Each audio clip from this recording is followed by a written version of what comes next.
receive them, and ye shall have them.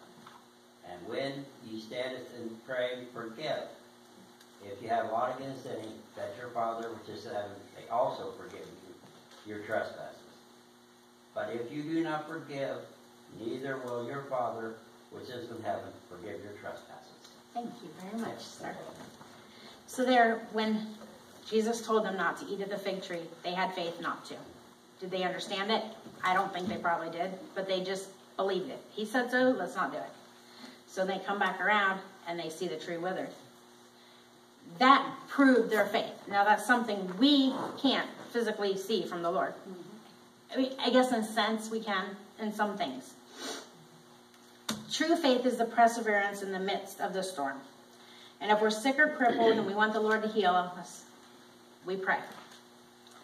And we have to have faith in the Lord above. And I've seen it myself. I've seen healing happen in people. I've felt it in myself. That builds faith, but non-believers and our children, our young people, and even as adults, if they don't see it, they're not going to believe it. Tell me what happened to you last week when I prayed for you. Oh, my nose? That was crazy. Then when Pastor prayed for me for my nose, my sinuses last week, the next day it was gone. Gone. It was amazing. But non-believers have to see this. And we have to see this. Our faith has to be restored every day. Yes. Faith isn't something that I believe that we can just, you don't have it. You have to have it. You have to achieve it. It's something you have to desire and want in your life. Because without it, I think we're going to be lost. Very lost. And then my favorite book in the Bible has been Job.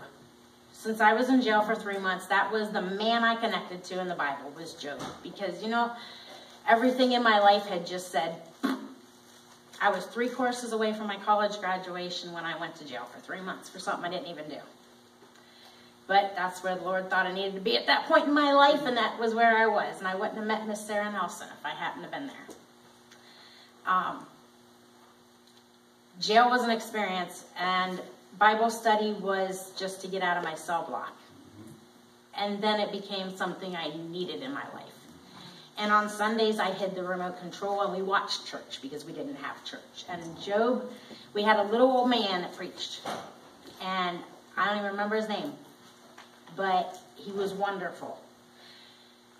If you had a question, he fulfilled it. He answered it. He pulled it out of the Bible. There was no ifs, ands, or buts about it. And I read the book of Job probably 3 times over because that man,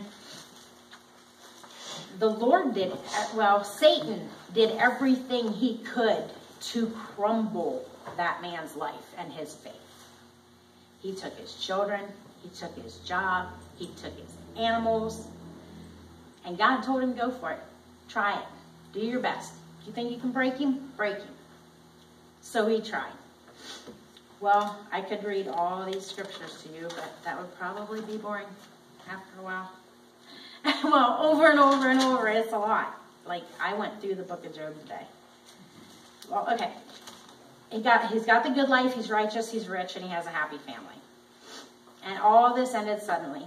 His children died when the building collapses. His employees are slaughtered. His cattle is stolen. And eventually he breaks out and boils all over his body. And at that point in time, I know people in our lives are taken from us, or we lose a child, we lose a mother, we lose a grandparent.